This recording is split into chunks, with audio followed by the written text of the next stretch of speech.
Time for our weekly Your Money segment. Every Wednesday here on the news, we've got our financial advisor Elaine Beadle in studio talking about your money. Today we want to talk about good debt and bad debt. Elaine, good to see you. Thank you. So are there times when a loan can be considered good debt? Well, absolutely. Wouldn't it be nice if we could all pay cash for everything that we needed? But unfortunately, that doesn't work very well. So you need to have loans periodically for different things. And the way I look at this, you need to make it good debt. And there are two rules for making something good debt. The first one is that it has a current or future financial benefit to you. So whatever you do the loan for, it's got a current or future financial benefit. And the second rule is that the payments fit within your budget. So your cash flow meets those so you can make your payment on time every time. If either of those isn't there, then it's probably not really in your best interest to have that loan. So it's not good debt. All right, so people that have got a home loan, for instance, is that considered good debt? Actually, I think so, if it can meet those two rules again. Right. Because a lot of times you get a mortgage and you're buying a home, and and your mortgage payment may be less than your rent payment. So there's a current benefit. Plus, in normal situations, if you own your home long enough, it probably will appreciate in value for you. So two good reasons why to own a house.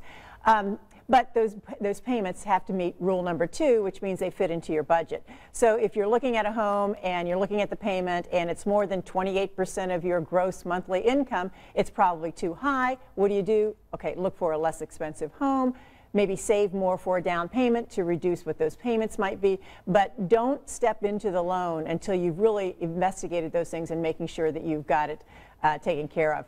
Another good example that I use a lot of times is education or a college loan. Because again, rule number 1, can it provide a current or future benefit? And of course, then all the numbers say that the better education that you have, the higher your earning potential can be in the future. So it's important to do that. But again, college loans sometimes get out of hand and people tend to borrow as much as they can. You've got to do this intentionally. Look at, if I borrow this money, what's my payment going to be? How much is that going to cost?